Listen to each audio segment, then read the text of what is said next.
Buongiorno, i titoli con le principali notizie. E allarme siccità in Sicilia, non mancano gli sprechi. Ad Agrigento, emergenza sociosanitaria, Siracusa la denuncia di un allevatore.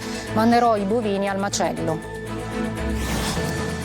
A Palermo in migliaia al funerale di Vincenzo Agostino, il papà coraggio che si è battuto tutta la vita chiedendo verità per la morte del figlio e della moglie uccisi dalla mafia. C'è la truffa ai clan palermitani vicini al boss Messina Denaro nell'indagine della direzione distrettuale antimafia su un maxi riciclaggio, 20 milioni di euro trasferiti online nei paradisi fiscali per essere ripuliti e mai arrivati nelle tasche dei mafiosi. Nell'era dei social, 2 ragazze di 15 e 16 anni di Palermo che si erano allontanate da casa sono state rintracciate dai carabinieri seguendo le loro storie pubblicate sul web.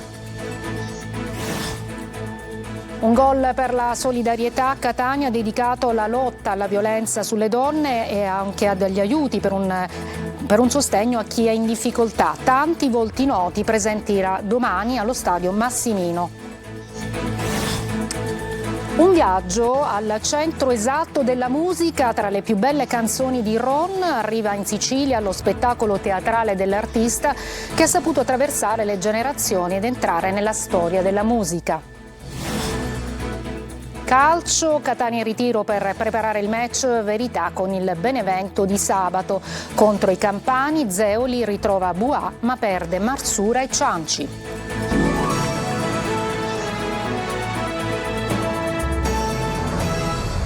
Buongiorno, e dunque ancora emergenza idrica in Sicilia e acqua che si disperde per strada e a mare, come nel caso del fiume Sosio Verdura nell'Agrigentino, e allarme igienico-sanitario con rischi di problemi per l'ordine pubblico. A Palermo il sindaco La Galla vieta l'utilizzo di acqua potabile per irrigare. Davide Sardo. È la Sicilia dei paradossi, della crisi idrica e dello spreco, come nel Riberese, dove tanta acqua del fiume Sosio Verdura da tempo immemorabile scorre e si tuffa in mare, beffando campagne e aziende agricole circostanti. Finalmente adesso si è compreso che forse sarebbe utile costruire una diga di raccolta dell'acqua del fiume e che sarebbe una soluzione alla crisi idrica per il versante centro-meridionale della Sicilia. E per tale obiettivo è impegnato il Consiglio Comunale di Ribera, che intende coinvolgere il Ministro della Protezione Civile Nello Musumeci nella costruzione della diga già battezzata col nome di Valentino. Intanto a Palermo il sindaco Roberto La Galla ha firmato un'ordinanza nella quale vieta ai cittadini lo spreco d'acqua. Sarà vietato innaffiare le piante e lavare i veicoli privati. E in provincia d'Agrigento, per la seconda volta in poche settimane, l'AICA, l'azienda idrica dei comuni agrigentini, ha appena lanciato l'allarme igienico-sanitario e paventa concreti rischi di problemi di ordine pubblico a fronte di altri gravi incidenti di percorso. Infatti è stato appena riscontrato il mancato arrivo della fornitura idrica da parte di Siciliacque al serbatoio Safarello a Licata e di conseguenza sono stati rinviati i turni di distribuzione previsti. Agrigento è assetata e i cittadini sono indignati a fronte di casi eclatanti di spreco d'acqua causato dalle condotte fatiscenti, come accade in via Papa Luciani, dove a causa della perdurante rottura da anni nei pressi del serbatoio della Rupe Atenea, che rifornisce quasi mezza città, l'acqua fuoriesce da un grosso tubo, scorre giù dalla collinetta a valle, invade palazzi e asfalto, con conseguente rischio per i residenti e i mezzi in transito. Noi siamo doppiamente impauriti da questi 2 motivi: l'acqua che scorre, la frana che si potrebbe scatenare da un momento all'altro, e l'acqua che ci entra dentro le fondazioni, dentro il vano ascensore, che praticamente poi si dispersa attraverso un tubo che praticamente mandiamo l'acqua fuori. Emergenza siccità che pesa anche sugli allevatori, foraggio non ce n'è e molti saranno costretti a mandare gli animali al macello. Oggi siamo stati in un'azienda del Siracusano. Francesco Aloi. Sono non stanco, esterrefatto, sono demoralizzato, non ce la facciamo più e siamo in prossimità di mandare la maggior parte della madre al macello. Come Alessandro, anche altri allevatori stanno valutando l'ipotesi più estrema: mandare gli animali al macello. La situazione è drammatica. Ci sono diversi colleghi che chi ha venduto e chi ha mandato animali al macello, chi è riuscito a vendere è stato un po' più fortunato.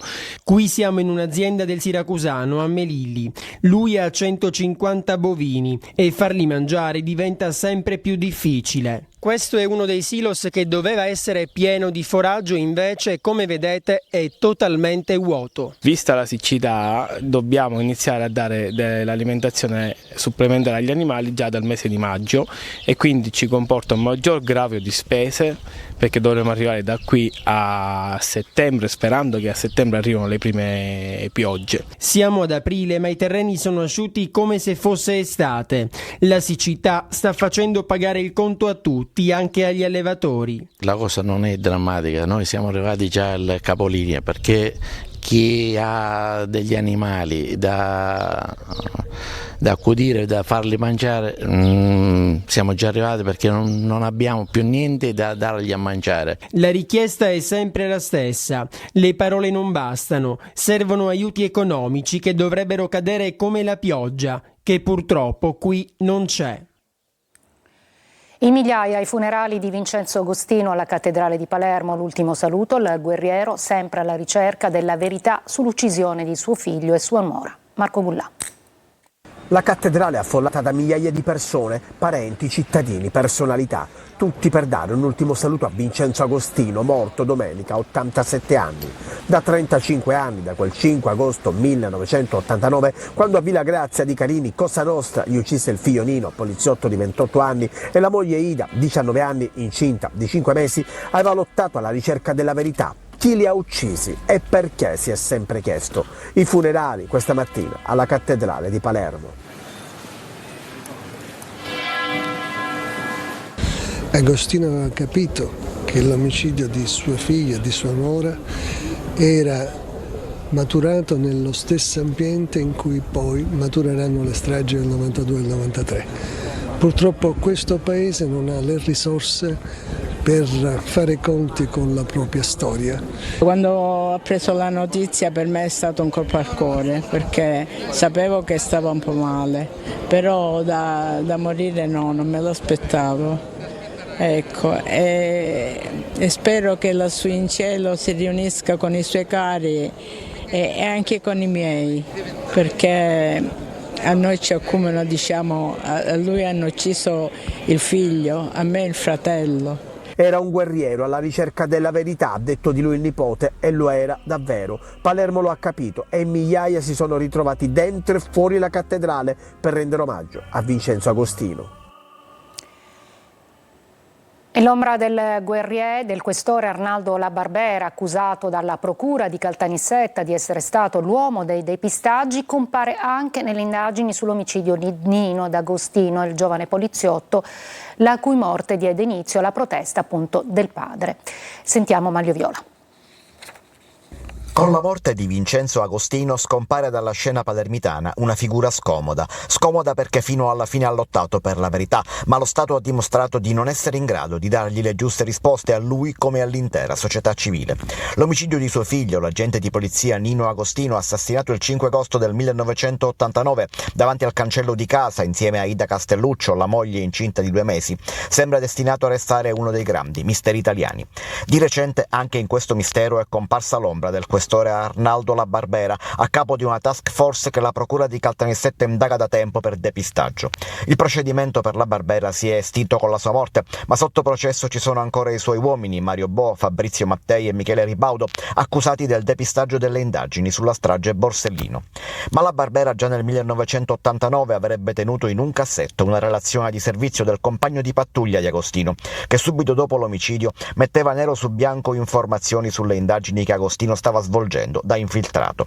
Ai funerali di Nino Agostino c'erano anche Falcone e Borsellino, e Giovanni Falcone avrebbe detto a Paolo Borsellino che proprio Nino Agostino gli aveva salvato la vita. Il riferimento forse alle informazioni riservate sul pacco bomba posto di fronte alla villa della Daura di Falcone proprio nel 1989, ma un altro filone di indagini parla anche della possibilità che Agostino, da infiltrato, avesse incontrato uomini dello Stato, dei servizi segreti deviati a fianco del boss. Misteri e depistaggi che rischiano di restare tali. C'è una truffa ai clan palermitani vicini al boss Matteo Messina Denaro nell'indagine della direzione distrettuale antimafia su un maxi riciclaggio. Quasi 20 milioni di euro trasferiti all'estero per essere ripuliti non sono rientrati nelle tasche dei mafiosi. Adelaide Barbagallo. Che fine hanno fatto i quasi 20 milioni di euro che mafiosi vicino a Matteo Messina Denaro volevano riciclare attraverso delle operazioni bancarie all'estero? Gli inquirenti ipotizzano che i boss siano stati beffati da altri mafiosi. Al centro di tutto c'è un intreccio finanziario internazionale per far rientrare in Sicilia i soldi della mafia, milioni di euro sporchi. Attraverso complesse operazioni sono state trasferite in Germania, senza renderle tracciabili, due grosse cifre, una di 12 e l'altra di 5 milioni di euro, su cui si concentrano pure le ricerche degli inquirenti. Soldi affidati dai mafiosi palermitani vicini a Messina Denaro agli imprenditori mafiosi di Salemi, Salvatore e Andrea Angelo, padre e figlio. A loro si era rivolto il capomafia di Tommaso Natale, Michele Michalizzi, che aveva bisogno di spostare il denaro sporco della cosca. Al piano avrebbero preso parte imprenditori compiacenti e ambigui personaggi del settore. La mente finanziaria sarebbe stato Giuseppe Burrafato, indagato a piede libero. Agli Angelo sarebbe andata una commissione del 10% dei soldi trasferiti. Gli accertamenti degli inquirenti hanno documentato che 12 milioni di euro sono stati effettivamente spostati all'estero, ma non sono tornati nelle tasche dei mafiosi che volevano ripulirli. Da qui l'ipotesi di una truffa e che i mafiosi siano stati gabbati. Questo è uno dei capitoli dell'inchiesta della DDA di Palermo sul maxi riciclaggio che vede 11 indagati. Fa discutere a Messina la posizione del sindaco di Taormina, il leader di Sud Chiama Nord, Cateno De Luca, adesso contrario al ponte sullo Stretto. Francesco Triolo. Siamo per il corridoio Berlino-Palermo che prevede l'alta velocità da Salerno fino a Villa San Giovanni, che prevede la sostituzione della monorotaia dei Borboni in Sicilia, che prevede il potenziamento del porto di Gioia Tauro e di Augusta e che prevede la realizzazione anche del ponte sullo Stretto di Messina. A questo scippo e al ponte degli affari diciamo no. Lo scippo a cui fa riferimento Cateno De Luca è quello di una parte del Fondo di Sviluppo e Coesione che spetterebbe alla Sicilia e che verrebbe dirottato sulla costruzione del ponte. 2 miliardi di euro, già al centro di polemiche da parte del presidente Schifani quando il Ministero aveva annunciato il contributo straordinario della Regione Sicilia. Ecco motivato il cambio di rotta del leader di Sud Chiama Nord, che si iscrive al fronte del no ponte, richiamando le sue truppe, a cominciare dal sindaco di Messina Federico Basile alla stessa posizione, e programmando una manifestazione per la serata del 25 aprile sotto il pilone di Torrefaro.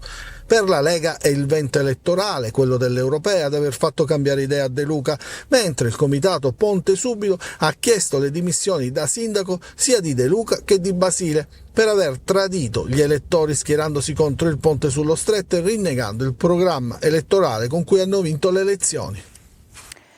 2 ragazze di Palermo si allontanano da casa e poi vengono rintracciate dai carabinieri grazie ai social. Tonino De Mana. Se utilizzati bene i social servono, e come se servono. Ne sanno qualcosa 2 mamme che si erano rivolte ai carabinieri di Palermo per denunciare la scomparsa di 2 ragazzine di 15 e 16 anni. Su Instagram e TikTok le 2 fuggitive avevano fatto delle storie, ma la vera storia, a lieto fine, è che sono state rintracciate e riconsegnate ai rispettivi genitori. Potenza della rete e di internet sta di fatto che sin da subito le madri, preoccupate dall'allontanamento volontario delle giovani, si sono mobilitate alla ricerca di indizi per cercare di capire dove fossero andate. Smartphone in mano hanno scandagliato i profili delle 2 adolescenti, al resto ci hanno pensato i carabinieri della stazione Centro. Dopo aver incrociato i dati e visionato le storie sui social, gli investigatori sono riusciti a risalire all'abitazione di un giovane conoscente di un amico delle sedicenni, dove effettivamente sono state ritrovate. Immaginiamo il finale: non saranno mancati rimproveri, ma anche abbracci, e chissà che la storia a lieto fine non sia finita ancora sui social. Pistola a giocattolo in pugno e passamontagna, è entrato così in banca a Catania intimando ai dipendenti di consegnare denaro, ma la rapina non è andata in porto. L'uomo è stato arrestato poco dopo. A saper gestire i momenti di tensione il direttore della filiale di Catania, che ha spiegato al rapinatore che ci voleva del tempo prima che la cassaforte si aprisse. Intanto lo ha convinto a far uscire i clienti, minuti preziosi che hanno consentito alla polizia di arrivare e ammanettare il rapinatore. Adesso a Giarre, smantellata una piazza, siamo nel Catanese, una piazza di spaccio a conduzione familiare. 4 gli arresti, una donna gestiva anche le vedette. Tonino De Mana. Una piazza di spaccio a conduzione familiare dove una donna gestiva anche le vedette. È stata scoperta dai carabinieri che hanno smantellato un'associazione criminale che agiva sotto il controllo del clan Laudani di Piedimonte e Teneo. 4 le persone arrestate, accusate a vario titolo di associazione finalizzata al traffico illecito di droga, nonché per acquisto e detenzione di sostanze stupefacenti ai fini di spaccio. Teatro dell'attività illecita una villetta nel quartiere Jungo.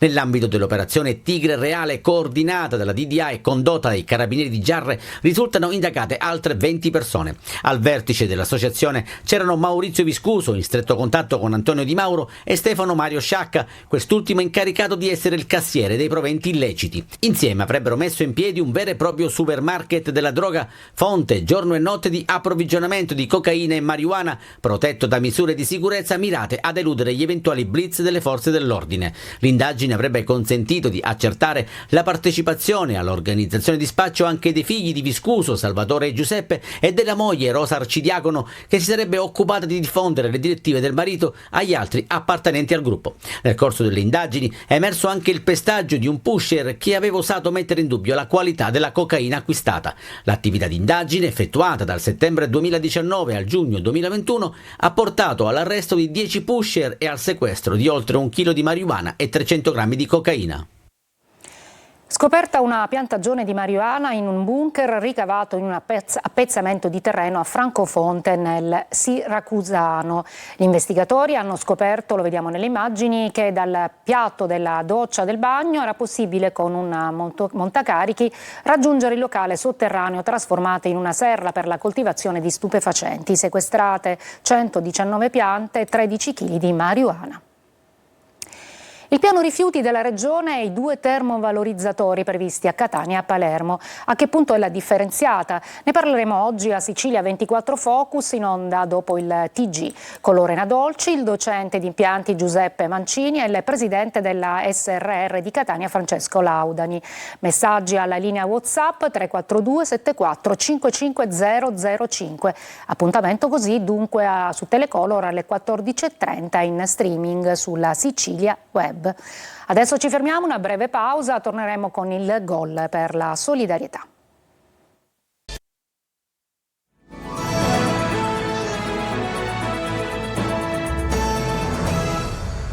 Un gol per la solidarietà a Catania, è tutto pronto per l'evento, quest'anno dedicato a 2 temi importantissimi, la lotta alla violenza sulle donne e gli aiuti concreti a chi è in difficoltà. Tantissimi volti noti presenti domani allo stadio Angelo Massimino. Desiree Ferlito.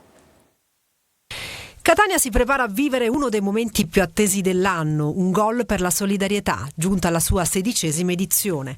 Un evento cresciuto di anno in anno e diventato uno dei più importanti del Sud Italia, grazie alla caparbietà e all'impegno costante del suo patron Luca Napoli. Siamo alla vigilia di questa grandissima manifestazione e finalmente domani Catania risponderà presente a un progetto che nasce 16 anni fa e quindi siamo davvero felici di poter nuovamente ospitare tantissimi personaggi del mondo dello sport lo spettacolo, e quest'anno per un tema importantissimo. L'evento di quest'anno pone l'accento su 2 temi di grande attualità e importanza: la lotta alla violenza sulle donne e il supporto alle persone più bisognose, in collaborazione con la Caritas diocesana per l'aiuto concreto ai più bisognosi. Stiamo partendo dai ragazzi per poterli sensibilizzare, perché ricordiamo che il nostro target è composto da studenti delle scuole di Catania e provincia, ma ricordiamo che gli studenti di oggi saranno gli uomini di domani che potenzialmente potrebbero commettere questi gravissimi reati. 4 le formazioni che scenderanno in campo domani per aggiudicarsi il trofeo: la Nazionale Artisti TV, le All Stars Sicilia, la Nazionale Consiglieri Regionali d'Italia e la Nazionale Giornalisti.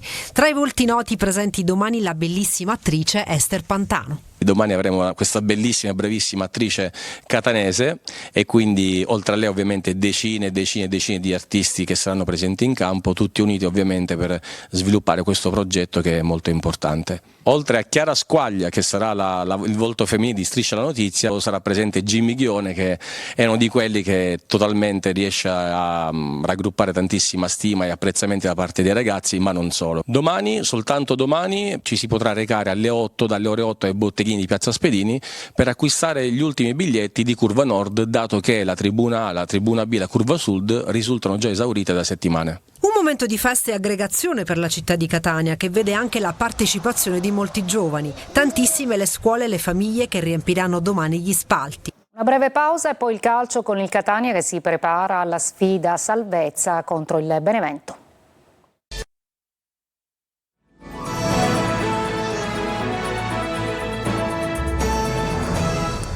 Eccoci al calcio, da stasera Catania in ritiro per preparare la sfida verità con il Benevento di sabato al Massimino per l'ultima di campionato. Zeoli ritrova Buà ma perde Marsura e Cianci. Sentiamo Francesco Triolo.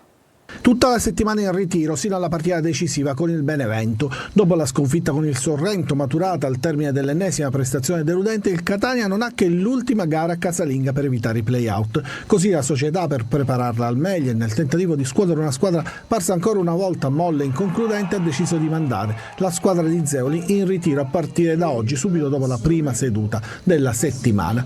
Solo una vittoria contro il Benevento, in lotta con l'Avellino per il secondo posto, garantirebbe la salvezza diretta. Nel caso di un risultato diverso, il destino del Catania dipenderà dalle notizie in arrivo dagli altri campi, soprattutto da Monterosi Foggia. Sul fronte formazione ancora una volta il Catania sarà incompleto. Zeoli può contare sul rientro in difesa di Buà, ma non ci sarà Marsura in attacco perché espulsa a Potenza contro il Sorrento e dunque fuori dai giochi per 2 turni. Ma al di là delle presenze o delle assenze, il Catania avrà bisogno di chi ci crede, innanzitutto di chi è nelle condizioni fisiche per dare tutto in una partita che non si può sbagliare. Tutto, io mi fermo qui, vi lascio al Focus, oggi curato da Lorena Dolci, si occuperà di termovalorizzatori. Vi ringrazio per l'ascolto e vi auguro un buon pomeriggio.